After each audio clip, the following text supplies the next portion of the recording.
Hello everyone, welcome to my YouTube channel. And there are SAP certifications for different streams, right? Today in this video I'm going to discuss about a few questions which is relevant for your production planning and manufacturing certifications. Exam code is C_TS422. I think there are two editions of examination. One is for private cloud and one is for public cloud, right? These questions are relevant for private cloud editions as well, but in this video I'm going to discuss only 5 questions, but in future I will upload more videos with more questions which you can view these videos as a sequence, maybe part 1, part 2.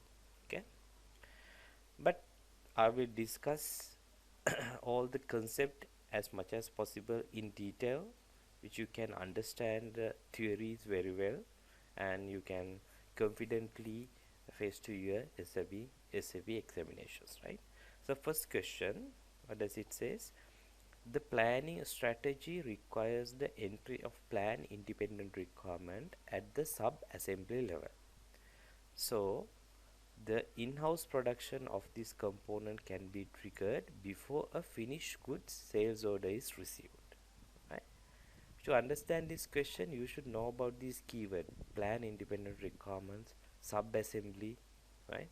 I will describe those things as well. Let's look at the answers. First one is gross requirement planning. Second one, planning with final assembly, planning without final assembly, planning at assembly level. Yeah, so let me explain each of these planning method one by one, and also these keywords, what is the plan independent requirement as well. Okay, right. Plan independent requirement, when we do make to stock production, we do production based on a forecast, right? We don't have a confirmed sales order. As an example, let's assume we have a forecast.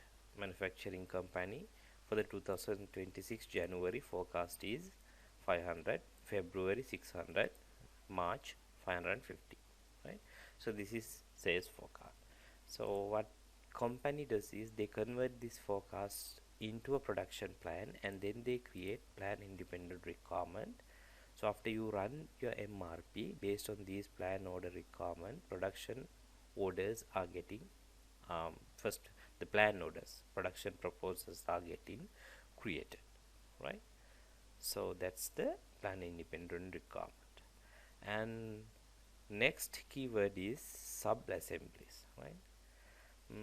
If you look at a multi-level BOM, right, we have a finished good, and to produce this same finished good you need same finished good 1 and 2 raw materials, and also you need 2 same finished goods. To produce same finished good 2 you need raw material 3 and another same finished good, right? And to produce this one you need another raw material. So this is the multi-level BOM, right? In this scenario, these things one below your final finished product are called as sub assemblies, right? And your finished product is a assembly, right? Now you know the concepts, right? Now in the answers, there were 4 different planning methods, right? In your MRP3 view, you can see a field called strategy group, right? So the most common one is make to order and make to stock, right? But these two main strategies will again um, splits into different sub planning assemblies based on its functionality, right? So let's look at the 4 planning method which was available in the questions, right? First one is gross requirement planning. Let's assume you have a plan independent requirement or a forecast to produce uh, 500 pieces, okay, and you have stock 20, right? To achieve 500, actually you need to produce 480 pieces, But if you're using gross requirement planning system, don't consider this stock, right? It always generate production proposal for 500 pieces. It doesn't consider the stock, existing stock. Okay. And the next one is planning with final assembly. Now you know what's the final assembly and what are the sub assemblies, right? So this is a make to stock scenario, right, where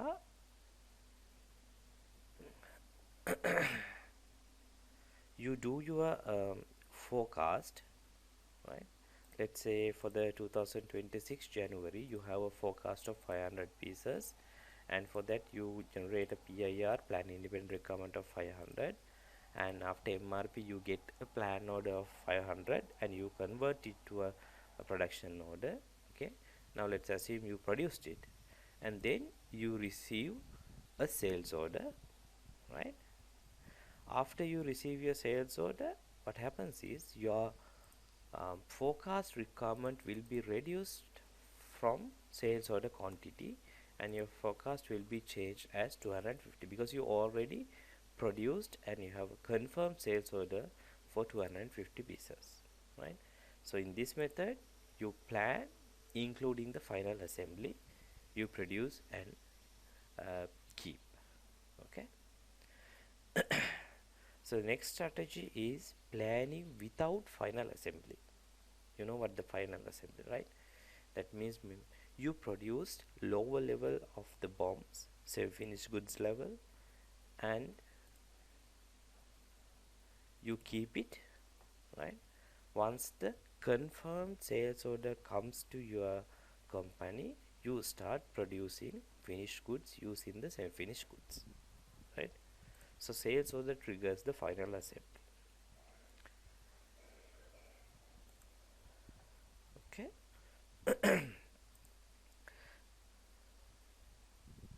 So what's this?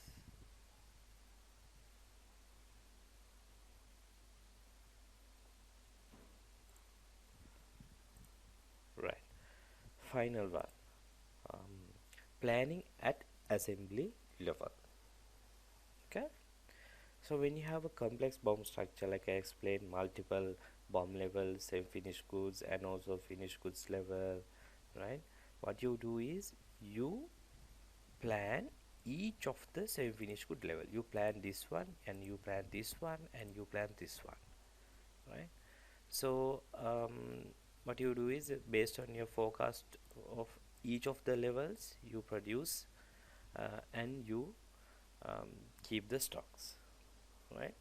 So you always plan based on your sub assembly level, not for the finished goods level, right? So those are the four strategies which was available in the questions, right? Now coming back to the questions, so it says you want to plan independent requirement at the sub assembly level so that the in-house production of component, that means the same finished goods, can be triggered early, so you produce and keep your same finished goods. Once the sales order is received, you produce your finished product. Okay, so what's the correct answer? Gross requirement planning? No, right? It's different one. Planning with final assembly? No, because here you can't produce the final assembly, right? Planning without final assembly, this is the correct answer. You plan and produce sub levels and keep it, and once the sales order comes you do the production of the final assembly. Planning at assembly level? No, you're not planning, not assembly, right? The third one is the correct answer. Okay, because I'm explaining in detail, I think this video will be very lengthy, right? Okay, next question is, a customer is considering switching from order related settlement to product related settlement. What are the capabilities of cost collectors? So you should know what the settlement is, order related settlement. What is the product related settlement, and what does it mean by cost collectors, right? Answers are can be used for repetitive manufacturing. Cost collectors. Cost collectors can be used for repetitive manufacturing. Cost collectors can be used for manufacturing with collective orders. They can be created automatically during month-end process. They can be applied to make to stock production. Okay. So keywords: repetitive manufacturing, make to stock production, order related settlement, product related settlement, cost collectors. So let me explain a bit about these things.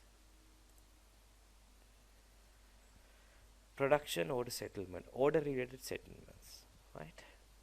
Once you create a production order, maybe from a plan order based on a forecast or based on a sales order, right? um, your production order acquires components and also your operations from your bill of material and the routing, right? For your raw materials, there is a cost, plan cost, moving average cost, maybe in your material master. And for your operations, there is an activity cost saved in the work center, right? And derived from the KB26 values. So once the production order is created and released, your plan cost is generated, right? Once you do the confirmation of the production order and also the material withdrawal against your production order, your actual cost is generated. So there can be variances from your target to actual. Why? Because let's assume your target is to use 10 raw material A to this production, but actually you consume 15. So there could be a variance of actual and the targets. Right? So when you do production order confirmation again and again, your cost is accumulated inside your production order. When you do the settlement at the end of the month, right, what happens is your cost is posted to relevant variant accounts. If there is a variant, it goes to various GL accounts, right? Until that, the cost will be accumulated in your production order, right? And the next one is product cost collector. In my channel, you can find a detailed video about product cost collector. This is the link. I will put this link in the video description as well about product cost collector, right? Product cost collector is master data we used in repetitive manufacturing. You know, there are different manufacturing method, discrete, repetitive, process, right? In repetitive manufacturing process, you don't have production orders, you have plan orders. Based on the plan orders, you do the production and you do the confirmation against the plan order. So at this case, there is no order for you to save the cost. For this purpose, we generate product cost collector. It's always based on your material and the plant, right?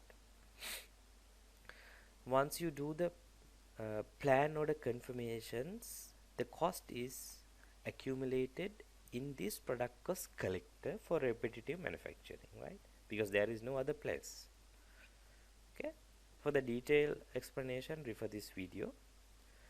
And let's go back to the question. And okay, so we are talking about the product cost collector can be used for repetitive manufacturing. It's correct, right? This answer is correct. First one. Can be used for manufacturing with collective orders. It's wrong. Orders, with orders, no product cost collectors. Collective orders means, you know, when there are multiple production orders, there is a mechanism you can club multiple production orders into one master order, and it will be easy for you to do the execution of these orders because you combine it and create master order and you do execution together, right? Okay. They can be created automatically during month-end process. No, first you have to create the product cost collector separately. It's very similar to your product cost estimate, CK40, right? So you have to create, and after you create it, cost will be accumulated in this particular product cost collector, right? So both these number 2 and number 3 incorrect.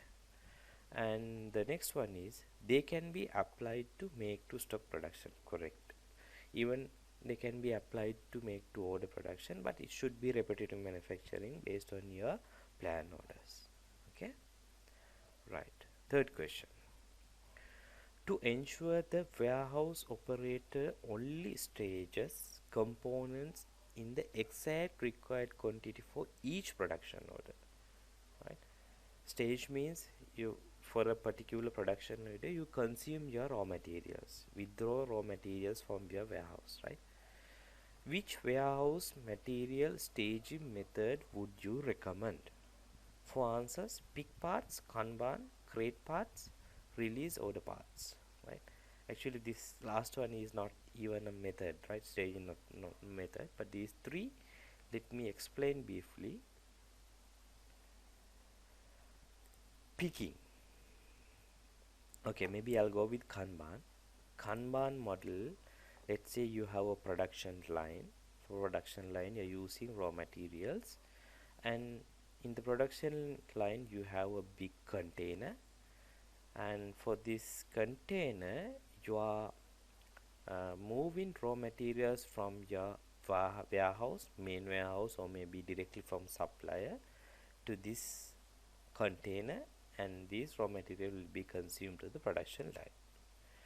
When there is a no stock or this container is empty, automatically the signals goes to your source supply, maybe the main warehouse, and they will transfer the raw materials and fill the container again, right?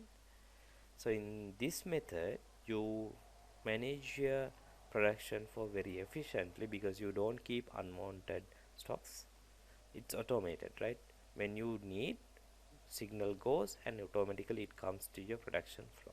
So this is Kanban, but here you are not managing stocks as per production order. Okay, so pick part.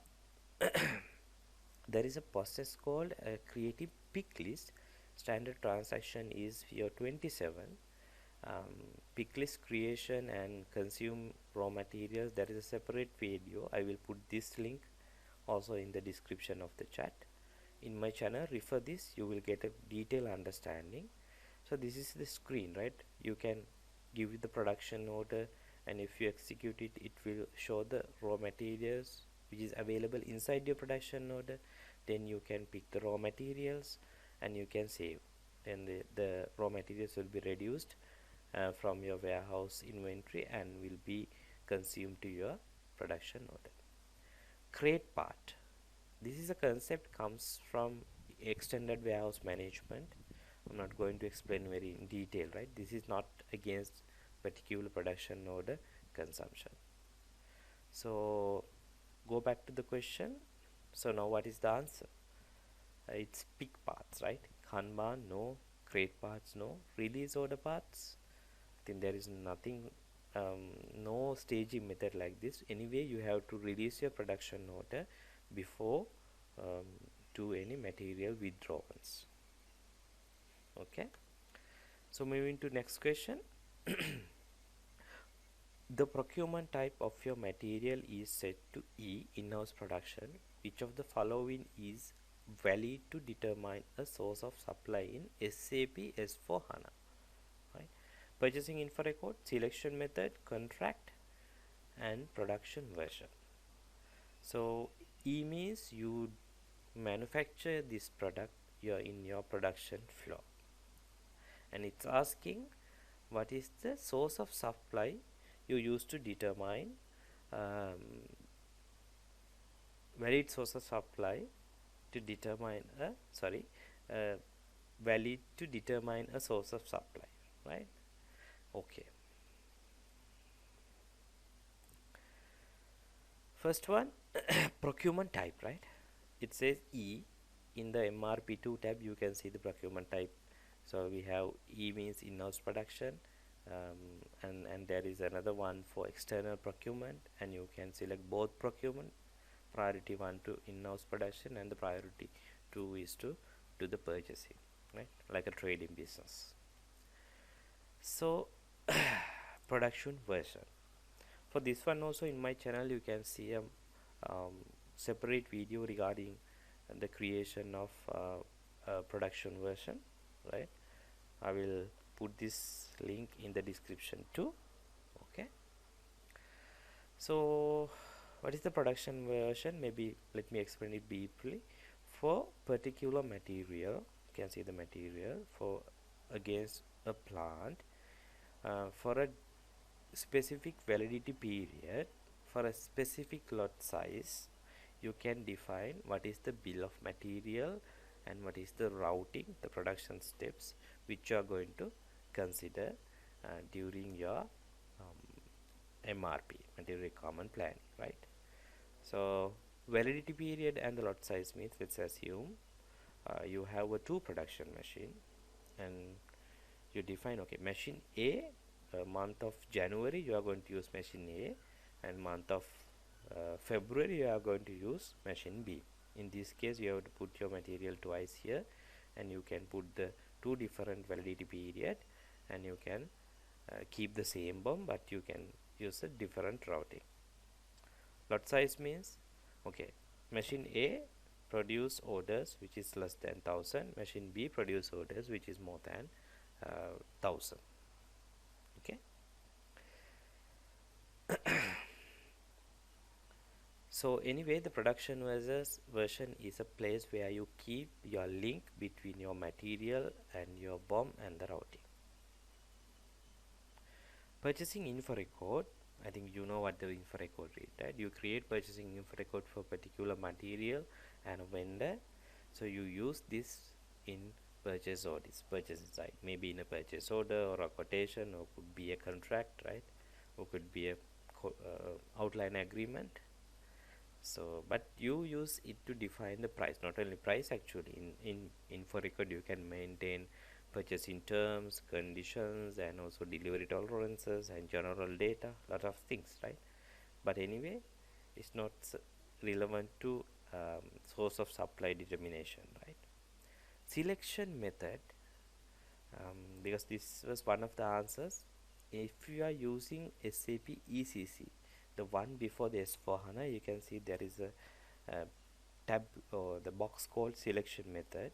So this selection method, you can design how are you going to exploit your BOM based on the date or based on the production version, right? But in S4HANA you can't see this. It's because the production version is mandatory in SAP S4HANA. Okay, go back to the question. Which of the following is valid to determine the source of supply in SAP S4HANA when your procurement type is in-house production?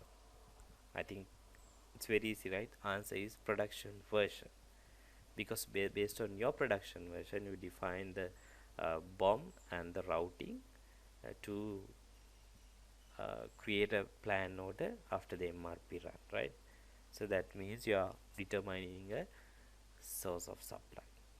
Don't get this word wrong, source of supply. It doesn't mean you are going to do purchasing, right? It's a source of supply for your production.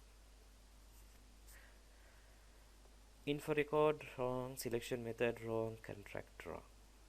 Okay. Final questions to be discussed in this video. What is the valid sequence of key activities in production order processing? Right? You know, in a production order there are different statuses, right? Created mode, release mode, multiple, right? Confirmations, there are different statuses. So first step, when you create a production order, the status will be visible as created, right? So anyway the first step is creation of the production order, and in the production order you can see the scheduled date.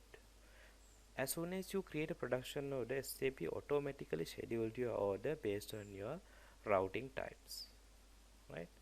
So scheduling happens even before you release the production orders. Release, to start the execution you need to release the production order. Variance calculation happens after you do the confirmation and everything. Before the settlement you do the variance calculation and you do the settlements. Confirmation, you know, right? After the actual production happens, you can do the confirmation. At the point of confirmation, you can consume your raw materials too, or you can do it separately as well. Okay, going back to the question, what is the correct sequence? Creation, scheduling, release, okay. Various calculation, confirmation, no. Various calculation can't happen before the confirmation. So go to the second one, creation, scheduling, release, material withdrawal, okay, confirmation. As I mentioned earlier, material withdrawal confirmation can be 2 steps as well. Okay, it feel like this is the correct answer, but let's go to the second one, creation, release, scheduling, material withdrawal, confirmation. But these two is not the correct sequence, right? Even before releasing a production order, scheduling happens. Creation, staging, release, no, can't be, because you can't do anything to your production order before release. So the correct answer is creation, scheduling, release, material withdrawal, and confirmation. Right, that's it for this video.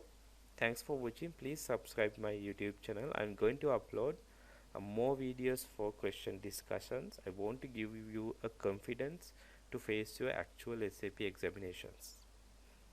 Okay, thank you very much. Keep in touch.